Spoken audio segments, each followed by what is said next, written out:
All right, welcome everybody. We are here live for Fresh Start Fridays. Actually, might have to do that a second time because we weren't streaming on Instagram yet. So, welcome for the second time for those that are tuning in. This is Fresh Start Fridays. I got my man Chris Lewis here. So, we are streaming live on LinkedIn, YouTube, and Instagram. So, now we are live on Instagram. Very good.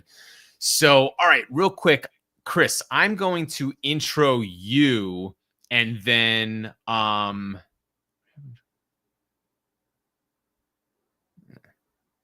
don't know.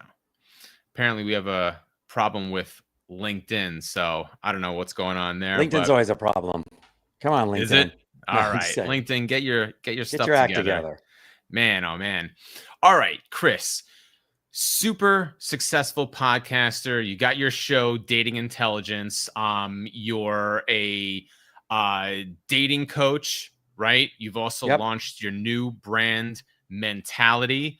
And real quick, tell me a little bit about yourself for the people at home that are watching. Just give me like the brief synopsis real quick, your little bio. The brief synopsis is, Rich, I am tired today because feel like I'm being pulled in like 50 different directions. But no, so I've started Dating Intelligence as a blog in 2017 because I started writing a book and I realized I was like, who's going to read this? No one knows who I am. So I decided to say, you know what? I'm going to start a blog, and I named it Dating Intelligence. Fast forward to COVID time, that's where the podcast started because a friend of mine was having some dating issues and we started talking about it. And she's like, you should do a podcast. And I was like, you should be my co-host. And so the next week we were off and running during COVID 2020. And I just started my 6th season, literally like this week. I put out the season premiere about a month late, but you know what, guys, in this situation, it's never too late, right, Rich? You just put it out when you're ready to do it, and hopefully your audience is still there. So, so now, with that being said, with Dating Intelligence, the podcast, I actually about 6 years ago got certified as a dating coach as well. I'm actually international now, so I see a lot of clients around the world, and I actually have a lot of matchmakers that send me their clients from around the world, which is great. So I foster that relationship and just still building that as well as to today goes. But I really love the coaching side of it. I really love helping people to get better at dating, helping them to get better with the relationships, and to literally just kind of give them as much input as possible. So Dating Intelligence now, the podcast is just an offshoot of, it's just fun for me now. Let's just put it that way. Like, we just have a lot of fun guests. Just recently we had Brandy Roderick from Baywatch. She just did the season premiere on Tuesday. And I just really love it. It's just like an extra, it gives me peace to do that sort of thing. And so, and like I said, it's just, my goal is to help as many as people as possible. And so that's now has transitioned. Dating Intelligence is off to another offshoot of a company doing the dating coaching and, the podcasts and things like that. I recently just started this brand Mentality. Last April, I launched it, where it's going to be for men in their 40s and 50s who are looking to date of their own age. And so I have this rapport with a lot of matchmakers, once again, that I deal with. And so they're always sending me referrals. Hey, do you have a match for this person, a match for this person? I was like, you know what? There's something here. And so I know that finding guys in their 40s and 50s, it's like a golden unicorn. They're either married or they want to date younger. So my goal is to find to be the premier database referral system for men in their 40s and 50s to, banter and brokerage between the matchmaking companies and all the men that I have. And that's where I'm at right now. So if there's any guys out there in their 40s and 50s who are looking to really seriously date, I mean, you cannot go wrong with me knowing matchmakers who have vetted clients already who are ready to find their match. So it's better than dating apps. It's better than like going off on your own. I have matchmakers that I'm dealing with, and guys, you just have to sign up, become a member, and you're on your way to your dates. Very cool. Very cool. And it looks like LinkedIn is back on. So Great. hopefully we're streaming back on LinkedIn. So, Sorry, okay, LinkedIn. Chris. I love you guys after all. Yeah, right. Yeah, exactly. Okay. So the whole reason I invited you on the show today, aside from the fact that, I love you, you and I have been friends. We met at Podfest many You're the years best, man. ago. Thank you. We've been roommates a couple times at different Yes. conferences and things like that. Always a blast hanging out with you. For those that don't know, I recently lost my Facebook account, and I lost everything. 16 years of connections, collaborations, content. Well, this happened to Chris at an even bigger scale, right? I mean, Yes, it Chris, so has. Yeah. so real quick, let me set the frame for those that are viewing right now. So you built up this huge audience, this huge platform specifically on Instagram, right? Your That's dating correct. intelligence profile. You had well over 300,000 followers, people that were checking out the podcast, and you were also creating unique content to Instagram. And then one day you got a message and someone said, "Hey, I've got your account and I want some money in exchange for it." So tell us what happened, because I can't imagine losing 300,000 followers in the blink of an eye. So, Chris, set the stage for us. Okay. Thanks, Rich. Yeah, wow, it's like going back. This happened about a year and a half ago, about a year and a half ago. I got this email from this guy that said, "Hey, I hacked your dating intelligence page on Instagram, and I want about $10,000 for me to put it back on." And at first, we go, "Is this a joke? Mhm. What's going on here?" So right away, I jumped on my dating intelligence, and sure enough, it wasn't coming up anymore. It was signed out. I couldn't get in. I even went through my own personal to see if it was even there anymore. It was not available anymore. And so I made the mistake, honestly, Rich. What happened was I feel like I was the one who kind of was the catalyst for this, because at the time, and for anyone listening to this right now, if you're not verified with Meta, I implore you to actually be verified, because either your Instagram account, your Facebook account, because if you're not, you are never, ever going to be able to retain, first of all, customer service. You get in with your customer service, they give you a number actually, and they actually deal with you, and it's an easier end to handle issues, right? So I, at the time, was just trying to get verified. So I actually, me being just kind of naive with all this stuff like this, once I'm kicking myself now, is the fact that I got an email going, "Oh, because I'd been trying to get verified," and all of a sudden someone goes, "Hey, we want to get you verified, blah, blah, blah." So I started filling out this paperwork through this email, and actually put my dating intelligence page password on there and stuff like that. But then I didn't finish it. I was like, I'll come back to it. And I think that actually was some hackers, because it was a fake email that I realized down the road and things like that. But I got scammed because of the fact that I thought it was going to be, Instagram finally saying, "Hey, we see that you're trying to verify. It's now your time to be verified. So please fill this out, blah, blah, blah." Well, fast forward to that next day, I just went in a tizzy, like a downward spiral. I was like, I lost 350,000 followers, this and that. I could not get a hold of Meta, because once again, they just don't exist. That you just can't get customer service, because customer service numbers, as we know, do not exist anymore, right? Customer support. So I reached out to a few of my high-level Instagram friends who have had their pages hacked a billion times over, and they said, "Hey, we have a few guys for you. They can get it back for you, but it's going to cost this much." Now, they were going to charge them about $6,000 to get it back. So I paid this guy maybe $2,000. He got it back for me, by the way, in name rights in itself. But he goes, "In order for me to finish this, I need you to finish paying this." And I go, I can't fathom paying someone 6 to 10 grand to get a page that's just, that's just there. That is not my sweat, heart, and earned money that I'm going to give off that way, right? Now, fast forward to that, I did get a hold. So what I did was, at this time, I verified myself on Facebook through my own personal, and then now I have a customer service support number. So with this being said, now I use the customer support number to see if they could actually get my Instagram stuff done for me. Now, through the trial and error of going back and forth a billion times over, they sending them like my passport, sending them all the info that this is my page. They kept denying me, saying that, "Nope, this isn't your page. This isn't your page. This isn't your page, because you are not that person."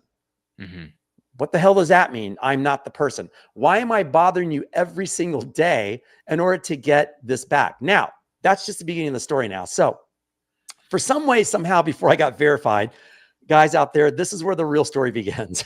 I'm kicking myself now as I'm I laughing. remember you told me this. Yeah. So I got on Google and I said, surely there's a customer support number, right? And right away, Rich, why is it that a sponsored number on the top of my Google that says customer support for Instagram, please call this number? Call this So number. I called the 1-800 number, and all of a sudden it took me to India. And as we all know, customer technical support, there's a lot of places that have Indians that are customer support, right? So I'm thinking, yes, I'm in. They're going to help me, this and that. We're going to get my stuff back, blah, blah, blah.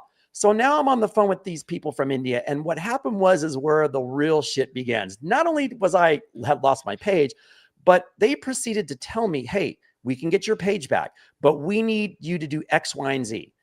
So let's go with X. X was, we need you to share your screen with us so that we can see your screen, what we're doing, and now we can get to work on what's happening now. Great, done, blah, blah, blah. Okay, now we need you to sign up for this sort of, let's sign up for crypto now. Great, done. Why are we signing up for crypto? Because in order for us to get your page back, we need to delete everything that you've had on Instagram, which I believe because I had my bank account was through Instagram because I was getting paid through Instagram, for all my stories, all my stuff like that. They were sending me money once a month, right? All the residuals of whatever I was doing. So I was like, okay, that's great. I hear you. So we need to now backtrack. We need to take all your bank accounts and all this stuff away in order to rebuild your account back in order to get it back.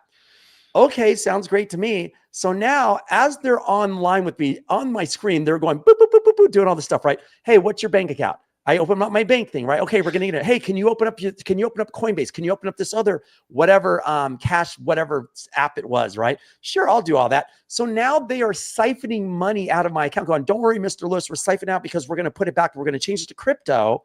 And then we're going to put it back in your bank account because this is going to clean out your account in order for Instagram to see that you have a clean slate. And then we can go back in Instagram and give your account back. By the time they had siphoned money out of my PayPal, out of my Venmo, out of one of my bank accounts, my last bank account, I think I had maybe $1,000 after tens of thousands of dollars are going out the window now, right? Changing over to cryptocurrency. I was like, wait a minute. Oh, and by the way, before that happened, they had switched, going from one person. Okay, I'm going to bring my next manager on because they can handle the next level of stuff. Great. This is great. Your managers are on board now. I'm on board, so they kept getting higher and higher up the ring because now I might as well have been the CEO of the company going, hey, Mr. Lewis, we're going to help you get your money, this and that, right? Now, $1,000 left, money siphoned out, thousands of dollars siphoned out on my account. And then the last thing that happened, Rich, is I finally went, why are we doing this again? And I go, wait a minute. Why are we doing this? I go, wait a minute. Are you guys scamming me? And then all of a sudden it was click at that point. And all of a sudden, someone might as well have taken a gun and just shot me at that point. I was just sitting there with my phone in my hand, nothing on the other side, looking at my computer screen, dollars gone here, dollars gone here, dollars gone here, and dollars gone there. And it had nothing to do with that. Now, I don't know to this day, because some people say that, they still feel like it was the original hacker who actually put up that little fake thing on my screen. And I said, that's impossible. I don't understand how he would know that I would try to get customer support.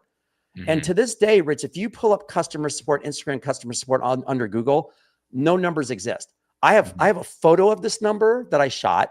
I have all these things that I did and things like that. And then finally, I went back to customer support through Meta, and that's when they started helping me and this and that. Now, in between all this, as I'm sitting there with all of my shit gone, excuse my language, I thank God for PayPal, because if you look under PayPal and Venmo, PayPal will never, ever give you money back unless it's under a business sort of thing that you've done transaction, right? If it's through friends and stuff like that, they will never pay you back.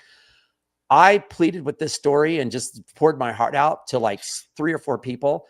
2 days later, all my money was back in PayPal. I'm talking tens of thousands of dollars. I usually, because it's all my tennis money or whatever, maybe I keep it in there and I just let it sit there as an extra account. Venmo gave me my money back.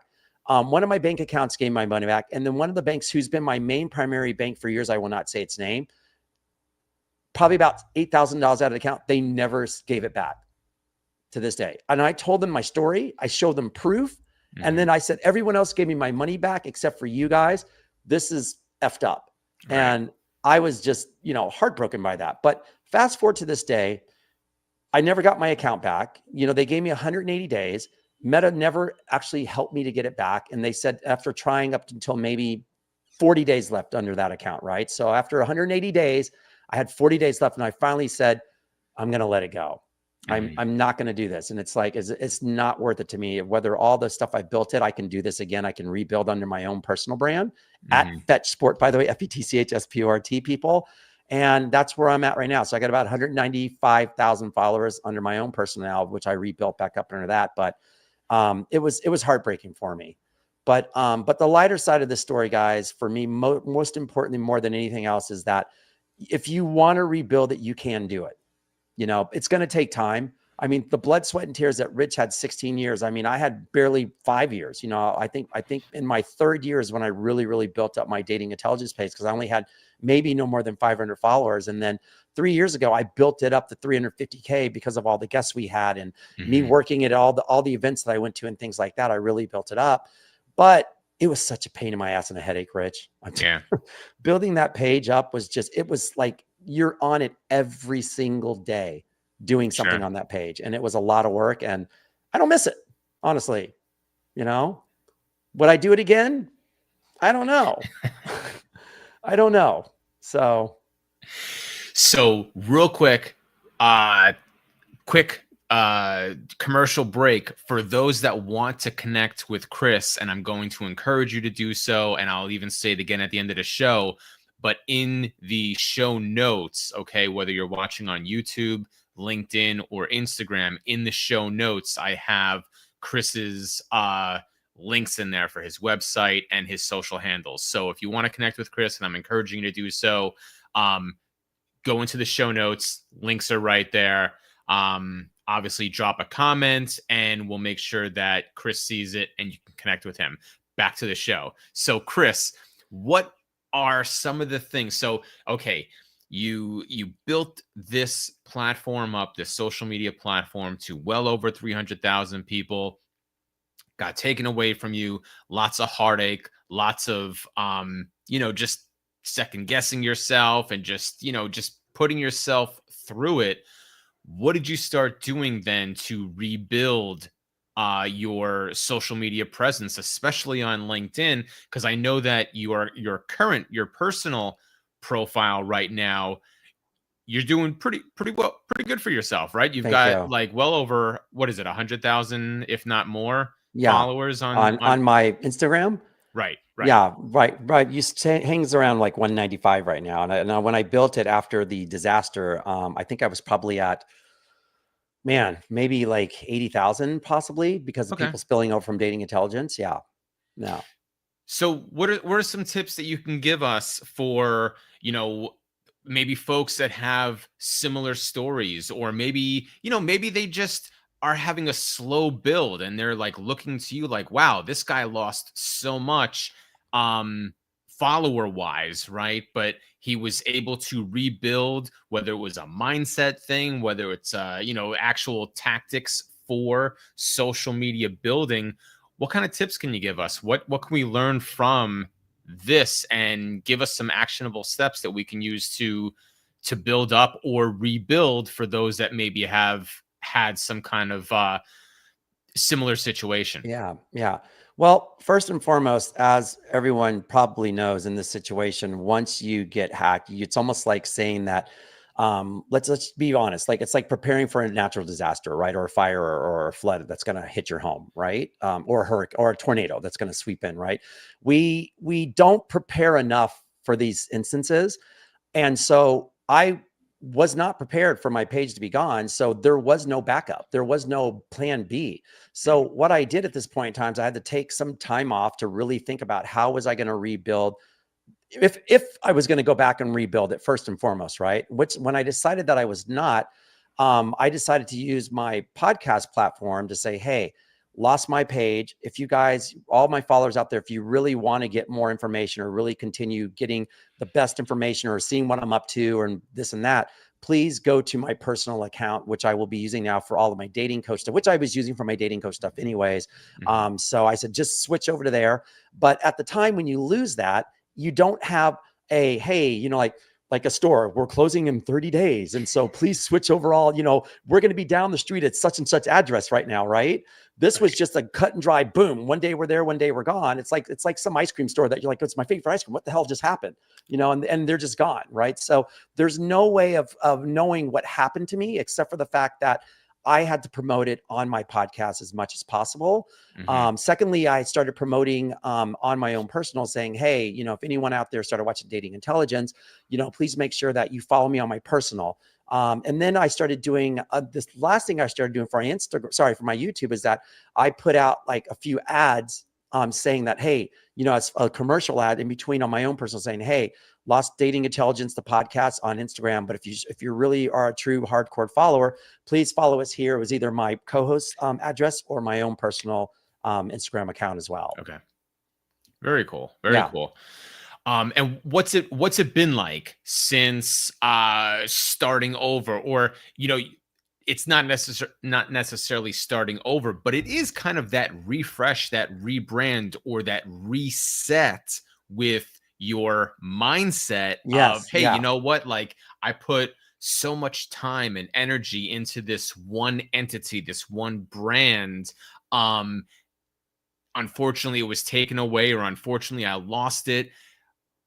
What's it been like with that reset? And now you're saying, okay, now I'm putting it all over here, right? I'm putting it in the personal brand. Tell us a little bit about what that's been like. I have one word to start off for that one, Rich. Stress-free is what it's been like, honestly, because it's like, like when you're doing something so long and you all of a sudden you stop, it's like FOMO, right? It's fear of missing out. And so literally I had FOMO of like breathing on, three things I'm losing. I'm losing my DM power to reach out to high level celebrities or people that have, bigger accounts, or, just anyone of a higher stature, because I just would send them a DM. Hey, would you like to be on the show? The first thing, what would happen? They would look at my dating intelligence page, look at the numbers, go, oh, this guy's legit.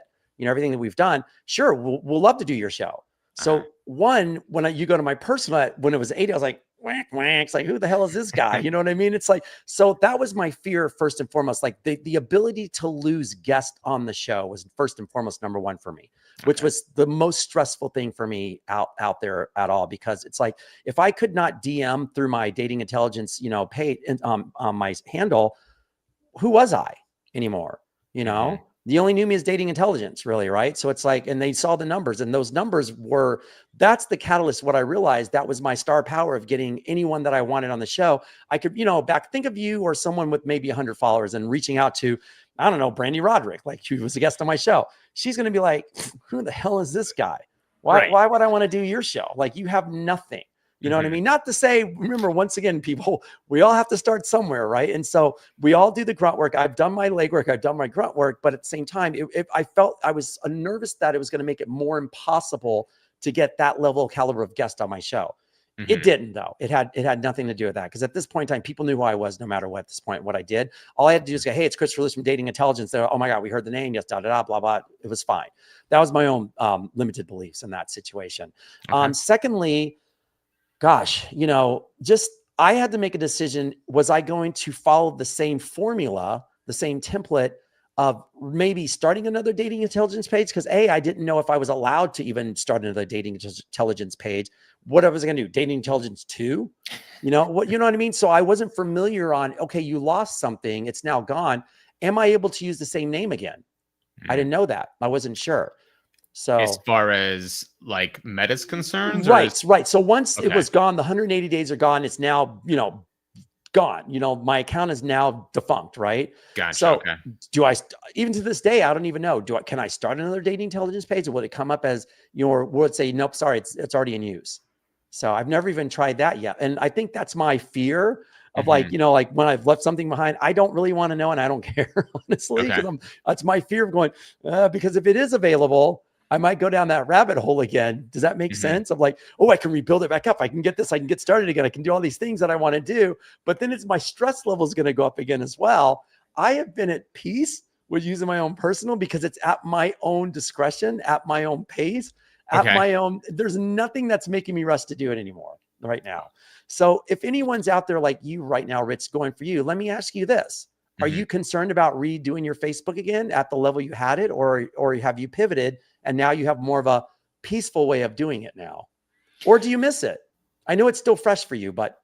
So I maybe a little bit of both. Yeah, because it's still new for you. It's still new. Right. It's still new. Now I know that because that was the personal profile that I had built or that I had started many years ago. Like when I first left MySpace and went Yeah. to Facebook, Wow. that was the profile, and it followed me throughout the years. So there was, especially if you went, back 10, 15 years, there was a lot more of that personal stuff on there.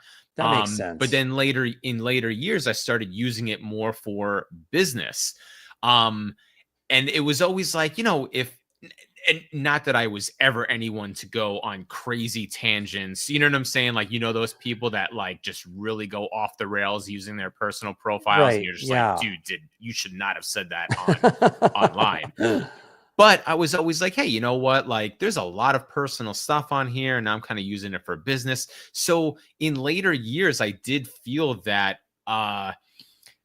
maybe that conflict, or that it was just a lot going on. Whereas now I'm like, hey, you know what? Like, now I started fresh, and yeah, I don't have anywhere near the platform or the audience or the reach that I once had. um but now I'm like, okay, now I'm using it solely for business. I'm not going to be putting a lot of personal stuff on there. Like, Okay. yeah, this is my, personal profile, but I'm using it for professional purposes. I love Like, that. Okay. so it in a way, it kind of was a little refreshing where, well, now the only stuff that I'm putting on there is coming from this mindset, where I am now in time, in space and time, as opposed to the person that I was 16 years ago. I hear you. So I it has positives and negatives. It's Right. got its pros and its cons, and I'm Well, kind of that just going through and seeing which tally gets no, more that makes a lot marks. of sense because the backstory of that, like you said, starting more of on the personal side of all the history that you lost of your own personal life and time that you of your growth and where you are today. That's the shit part, and that you lost there. But like you said, I feel like just your story on how you're growing right now and just tackling it head on by moving forward without hesitating. I feel like that's you're ripping the band-aid off. It's like you're just going right through it. So there is one piece of advice that I can actually add to this as well is that I felt Yeah. like, like maybe with the dating intelligence page, it was more like, I'm going to use this terminology, like being in Vegas and gambling, right? With my 350, I'm doing great, this and that. But I treat every other part of the aspect of dating intelligence as a business. I never treated Instagram per se as a business. Okay. Yes, business wise, getting the followers, like putting out the stories, like using it for the platform, the podcast, getting my guests and things like that. But one thing that I'm getting at, not using it as a business in this space, I should have started getting people's emails from that. So that's Mhm. something that could have probably have made it easier for me to reach out to all those people saying, hey, we lost this, but we're changing the name to this now. And that way, they're filtering back in a little bit easier. But I had no record of all the people that I lost, unless, they're close friends or people that I knew specifically, which was maybe like, I don't know, you can't even say 100,000 of those, right? Out of the 350, it was just like I could probably say 30,000 at least that I knew personally that I could reach out to. But everything else was just organically when I was out at events, having them Mhm. follow in, my page, things like that as well, getting as many followers as possible. And with that being said, guys out there too, here's a secret to building your pages. If you really want to know a secret to building anything, is that I basically, when I was out at a lot of events, I'm going to show you right now on my phone, is that I use, instead of business cards, which, we talk about all the time when you go to events like that, you're going to hand out business cards 1,000 times, but there's probably only going to be 1% of those people that remember truly who you are from that business card. Right. So what Mhm. I did is that I actually said, well, let's see, it's going to come up right here. I put my QR code on the front of my screen, and that takes me directly. This used to take me directly to my Instagram dating intelligence page. They would Mhm. follow right away. So now I have an instant follower. So now, whether with like a lot of people, right? If that person to this day who's on Instagram, they're following me, they might not listen to me or find me today. They might not listen to me or find me tomorrow, but eventually they're going to see something go, wow, that's something I can relate to or resonate with. I'm gonna listen a lot more. So the whole Mhm. point of that was just gaining followers, but at the same time, I knew it was for the long game, not for the short game. So, like, let's say I met you just yesterday, Rich, and you followed me on Instagram. That doesn't mean you're going to start listing my dating intelligence stuff right away or listen to what I'm doing on there. But because I'm putting stuff out there all the time, something one day, whether it's a cute girl, whether it's something I'm talking about in dating space, whether it's like person, a celebrity that you like, wow, you might start listening after that. And that was the whole point of doing that. So guys, two things, like if you can get emails, that's probably probably the best low grade way of doing things, because you can always reach out back to them and still have their information at the same time. Awesome. And you know what? Hold on one second. When I'm going to put this other headphone in, when I met you, Chris, now I'm speaking to the audience. When I met Chris a couple years ago at Podfest, shout out to the Podfest fam. That was the one thing that he told me to do. And then I went home and did it myself. I'm so glad you did that. And it's so smart because Rich, it's like, by the way, for me, that's the first time I did it, because Podfest was the very first conference in my entire life that I've ever been to. And so I was like, how am I going to make sure that people remember me and also remember my podcast? Because it's a podcast conference. And I was like, you know what? Put a QR code put it to your dating intelligence and lead them right to where you want to go. Even more so than your website, because when if it leads them to your website, yeah, they have that, but you're not getting any back and forth or any connections through there in that space. Now, most people, as we know, they have their QR code, which goes to or that thing, when you tap phones and it saves their contact information. Still not going to remember you. Sorry. If we trade it and you say, here, Chris, let's point our phones together, and all of a sudden you're like, here's my contact information. I'm like, great. I got Rich Perry's contact information. I'm going to go home the next day and go, where's that information? Who's that guy I was speaking with again? You still have lost that person. Now that's in your contacts of thousands of contacts. You don't know who that person is. So folks, QR code.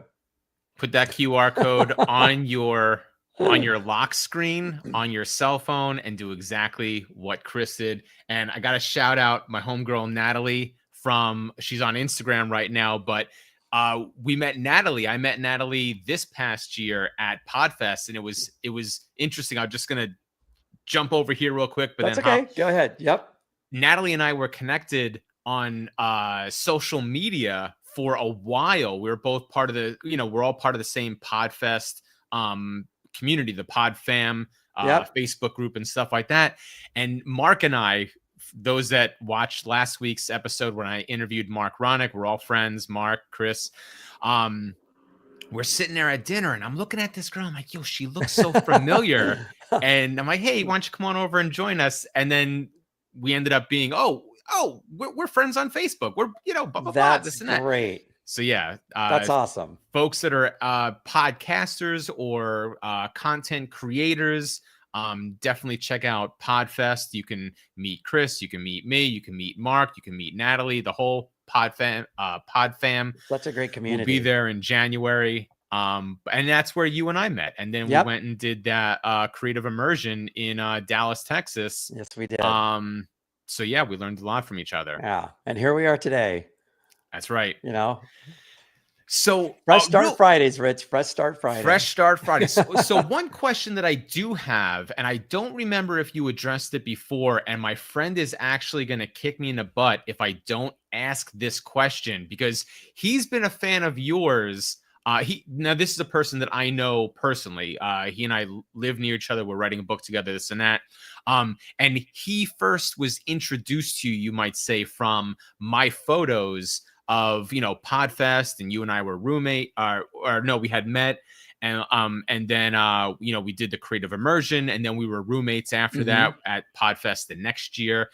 And in all the photos where we're together, we had a couple videos that we shot together, and he was asking about, who's this guy? Like, he looks like he's hip, he's cool, like he knows what's going on. I'm like, oh, that's my man Chris. He's a dating coach and this and that. And the one question he asked me was, well, how did he get into dating coaching? Like, that a lot of times we might think that's more of a lady might do that. Yeah, like a dating. You can say it's like there's a lot of women. There's a lot of women in the industry. Yeah, tons of them. And I don't remember if you ever told me how you got into it? Like, I know that you use it because you really want to help people find Right. love and find matches and things like that. But like way back when, what was it that you were like, I want to do this now? So for me, it's like, and it's going to sound kind of silly, but I really kind of feel like I was born into it. I was born into it for the reason that I grew up in a house when my mom and dad got divorced when I was probably like 8 years old. I am a middle child with two sisters. So it's me, Okay. 2 years above sister, 2 years below sister, and my mom. I'm in a house full of women, Rich. So I had all the time in the world to study these women and all their mood swings, all their happiness, all their craziness, all their fun stuff, all their secrets. And Right. I really, really learned from that by saying, like, and I tell this, I use this all the time. And even in my bio, I said I felt like I was Jane Goodall in the jungle studying gorillas, Okay. because I really learned my craft on how, first and foremost, it's because I love women. That's first and foremost. But I learned how to watch them, learn from them, and then take that into when I started dating and realize that, wow, you know what? I know how to communicate well. Mhm. I know my emotional IQ. I am in touch with myself. I'm very secure with myself. And there's nothing that's first and foremost the biggest product of who I am to this day. Okay. But then as years went on through my relationships, things like that, I always had advice for people from the relationships or guys when they needed something. You can do this, da, da, let me show you how to pick up this girl, this and that. And I accumulated all this, retained all this information, all these things to where it is what I am today. So I think basically when I finally decided to become a dating coach was when I think it was once again, it was probably like right before my first year of Dating Intelligence podcast came out. And I was like, you know what? I think I really want to just get certified and really see what this is about. Didn't do anything with that year. And then about 2 years later, I really started doing something with it. And because I was like, you know what, I really want to do this. And people have always said, it's like, you're really good at this. This is what you should do. Now you're right about that. There's not many guys in this industry. And Mhm. most guys try to teach guys how to pick up girls. Most Mhm. guys try to teach guys how to say, hey, let's be a womanizer. Let's do this. This is what you do. My goal is I teach both men and women how to really read between the lines, how to be the best version of yourself and put it out there and really, really think about what you truly want in a partner. That's Mhm. what I do. And so when things go bad, I can listen to someone when things going bad and sit there and go, let me show you how to make this right. And they go off and use it by just one tip. I go, let me just start you off with a tip. Go out there and use that. They come back and they go, this shit actually works. I go, I know it works because I've been through it 1,000 times, So that's how I got started. And that's where I'm at to this day. I've run the gamut of it, right? I've cheated. I've been in great relationships. I was married. I Mhm. have an amazing partner of 8 years right now. But one thing that I truly, truly love about being a dating coach is the fact that I love hearing people's story.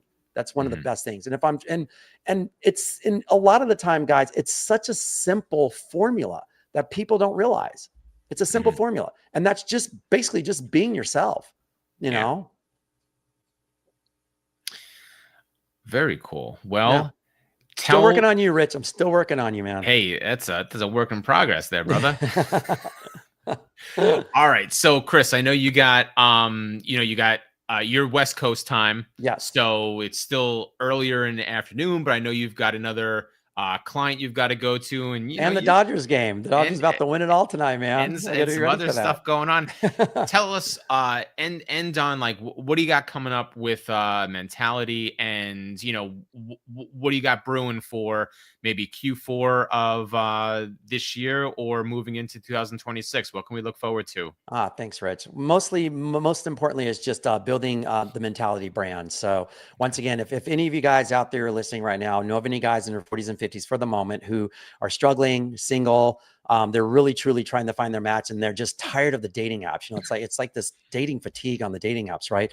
Have them come to mentality. It's like I have a free plan, and then I have two paid membership programs. But I promise you guys, it's really worth it because once again, I am dealing with matchmakers who have vetted clients who are beautiful women, by the way. I mean, Rich, if you saw this Facebook group, two of them that I'm in right now, Hmm. just strictly for matchmakers alone, I got invited because now I have my matchmaking group, right? It's like this world of like what is this incredible world of all these people just, throwing clients out there left, right. Hey, we have a referral for this, we have a referral for this, and we need someone for that. And these women are amazing looking. And if I showed most of my guys what these women look like, they would be floored saying, they're Hmm. like, these are real women. I go, they're real and they're ready to date. So Mhm. guys, if you're really, really, truly looking for love and really sick of like, and don't procrastinate, being seriously, just sign up for Mentality. Just sign up because you never know. I might actually call you one day and say, hey, I have a match for you. That's all you can Mhm. do. It's just sign up. That's all I need you to do. So that's what I'm going to be working on this year. My goal is to get about this upcoming year to get about roughly about 200 guys on the site to start off Mhm. with. And that's being low but actually it's low, but it's very hard to find these guys because it is a golden unicorn. So once again, if anyone knows of anyone, please let me know. And real quick, maybe I'll ask this question on behalf of someone who's watching. What about locations? Like, is it like location based, or are these people willing to travel? Like, Right. you know what I'm saying? I mean, if No, I hear you. I'm living Yeah. in Pennsylvania, you got someone in wherever. I got people What for you, Rich. Yeah. you got? So to answer that question, Rich is asking, is it just like right now, just strictly location based? And that answer is no. Mhm. I have already like fostered over 100 matchmakers literally around the country. I Okay. even have Canada and I have a bunch over in Europe, but right now I'm sticking with obviously let's go out in the US first like that. So Rich, you being in Pennsylvania, I have matchmaking companies around that area that have clients that they're looking for men. So obviously I'm going to spin LA first and grow it here, but then I'm going to branch off to all these different areas. But right now, with all the matchmakers that I have around the country, it's wide open right now. Awesome. Awesome. Yeah, Well, I will say, for those that are watching right now, or those that are tuning in later on the replay, I've known Chris for what, like 3 or 4 years, almost 4 right? years now, going on 4, I think. Yeah, like Right? you and I, Yeah. yeah. Uh, Wow. and I love this man to death. He is Oh, one of thanks, Rich. the I love you too, coolest brother. people. I mean, we've every time we go to conferences, we're always roommates, we're always Yeah. hanging out, and I mean, we're when people get along when we can roommate without any qualms or any problems, it's like he's like my brother. This guy, I mean, yeah, you totally my brother. I've never I would want to room with anyone. I'm like, let me roommate with Rich. I know this will be great, and it's been fantastic. right. And so I say that to say I wholeheartedly endorse Chris and everything that he's doing. So as I had mentioned before, we have links to Chris's website and his social handles in the show notes. So whether you're watching on YouTube or LinkedIn or Instagram, we have those links in the show notes. If for some reason it's not popping up for you, just reach out to me. I will certainly put you in contact with Chris. If that's something that you're interested in, certainly reach out to him. And for those that are inspired by his story of rebuilding and resilience and just want to learn from him and maybe get some tips about life and relationships in general, I strongly encourage you to connect with him on social channels. He's heavy on Instagram, which is what we've been talking about, also Facebook, LinkedIn. You got your YouTube Hmm. channel as well. So Chris is on all the channels out there, all the good ones. So certainly connect with him, and it'll be good experience. I Thank you, promise you. Rich. I appreciate it. Thank you for having me on today. Thank you. Chris, thank you so much for making time to hang out with us on this Friday. I truly appreciate it, brother. You're And I'll be welcome. talking to you soon. And folks that are tuning in, if you've got any questions for Chris later on, if you're watching the replay, drop them in the comments, and I'll be sure to get his attention and get those questions answered for you later on. So thank you, and we'll talk to you soon. Bye, guys.